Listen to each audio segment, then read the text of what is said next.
So I'm back up from California on the boat in my happy place, and for the first time in months, child-free. So for this week, I'm gonna have some intensive boat work time. I'm gonna probably be staying on here until 2 a.m. every night. The goal for today is to finish the V-berth as much as possible. So everything minus the paint, the new paint. I'm gonna repaint everything when it's not in boat work mode anymore. So especially if I finish an area, if I know I'm not gonna have to come back through with a bunch of epoxy and stuff, then I'll repaint it because I don't want to mess up the new paint as soon as I paint it. So that's gonna be a lot of work. And I don't want to be too chatty. I just want to get stuff done. Okay. So let's get to it. I started out the day by trimming off the excess fiberglass that I knew I wasn't going to want. So this lip I wanted to trim back to make it flat, and then using the oscillating tool, and then I wanted to clean up the tabbing that I did before with the sander. So for small stuff and for smoothing generally, I use the orbital sander, and then for large burrs I use the finger sander.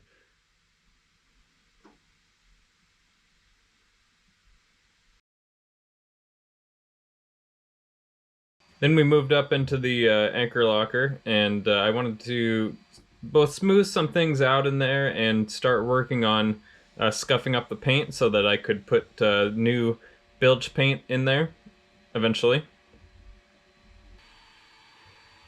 I tried using a wire brush, orbital sander, finger sander. It was the paint was very stuck on, but I was able to get at least the surface level off. Again, I went over all the tabbing that I had done before with sanders, and continued to the other side, doing what I had done to the port side first.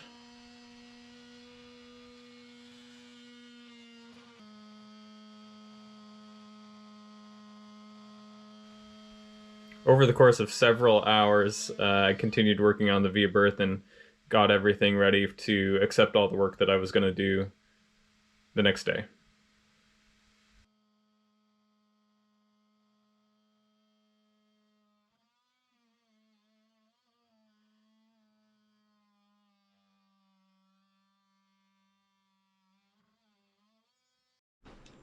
Whoa. Well, it's 1 a.m. and I've been grinding fiberglass for 14 hours now. So let me show you what I've done. I removed the tabbing that was along the bottom because I really didn't like it and it wasn't flat. So I'm just gonna tab it in like that. It's pretty solidly attached still, so the whole storage area. And then for this one, because it's a little bit different in construction, I'm gonna have to tab it in like that with this tabbing along the side. I've also gone through and ground down any of the burrs left on the tabbing that I left, both underneath and up on the walls. So inside here is ready for more tabbing and epoxy as well, some thickened epoxy. There are some places that I need a glob of thickened epoxy, like there and over here. And then the big task today that I spent the most amount of time doing was getting this ready for the new panel and doing what I can in here. This paint is so stuck on there. I've tried acetone and wiping and grinding and sanding, and it's been very difficult.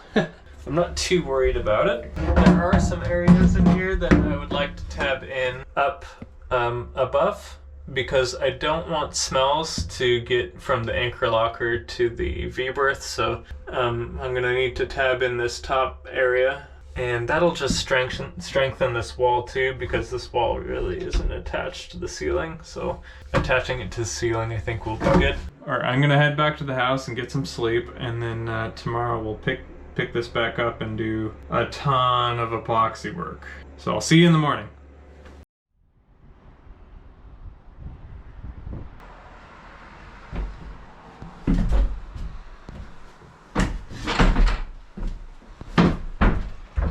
Alright, it's a brand new day and I'm planning on finishing as much of the V-berth as possible today, except for using 5200 on this hatch, which will be the anchor locker hatch, and then I've got a hatch coming in the mail tonight that will go there, so tomorrow we'll install those hatches and then we'll have a truly complete V-berth aside from paint and the ceiling, which I'm not doing the ceiling now because I'm doing all the hardware in the near future, so all the deck hardware needs to be resealed and I need to bring up all the screws that are punching through the ceiling, so there's no sense in working on the ceiling much right now, plus everything that's going on in the anchor locker ceiling with the bowsprit and windlass, so that ceiling will be done in the future. But today is epoxy day, so let's get started.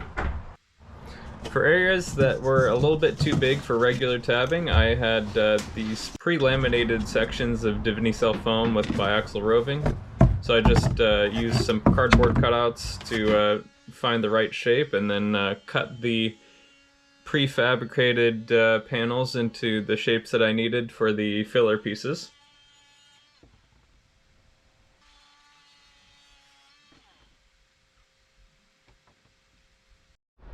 Alright, things are kind of in its place. I almost couldn't get this bulkhead through this hatch, the one down in there. And there are some significant gaps along the side, so I'm going to have to make some wings for it. But I'm going to start securing things in place with thickened epoxy. I'm going to go inside there and before I install this hatch and get everything squared away inside there, because I don't want to have to crawl through that hatch too much. I say that, but I'm gonna have to do that for the bowsprit and painting up there. So we got some of the panels that I cut out, just kind of filler pieces up in the corners, areas that were just kind of extended tabbing. I wanted to be more solid, so. Yeah, I'm filling some of the larger holes. And I don't want to be able to smell what people are cooking in the head, so I've got some more filler pieces down in there. Just so that I don't have to, again, I don't need the aeration of the head to go through the V-berth. I'm gonna have a vent in there in the ceiling that's gonna, well, actually there's a vent there already, but I might also install like a solar powered fan, extractor fan up in there. So that will keep the V-berth from stinking too. But yeah, I seriously need to start making some thickened epoxy and getting things down. For fill, we're using West System 404 epoxy filler with Total Boat 2-part epoxy.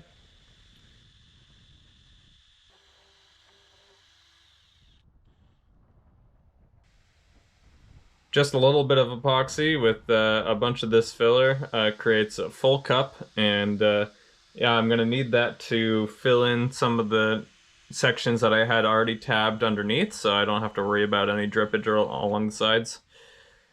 I just poured that in, and pouring from the cup kind of sucks. I know you can use like a bag or something to create kind of like a cake squeezer, cake frosting squeezer, but I found this worked just fine, and while I was rubbing the popsicle stick along the fiberglass, it also filled in that texture as well, which I'm still debating whether or not I want to use some fairing compound to fill in that fiberglass texture. It won't be seen behind the insulation that I put in, but yeah, just for aesthetic reasons.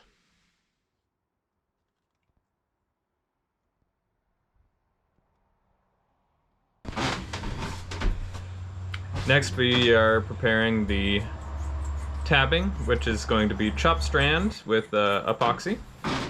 So, cutting the chop strand into bandages of a couple inches across, depending on how thick the gap is. And then using, again, Total Boat 2-part epoxy,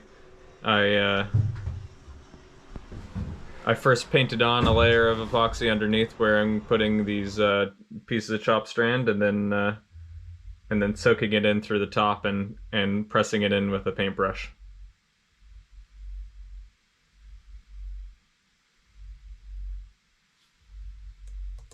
All right. I'm sure I got some epoxy in my hair, but that's okay. I mean, maybe it'll get me to cut it. So, we got this bulkhead in now.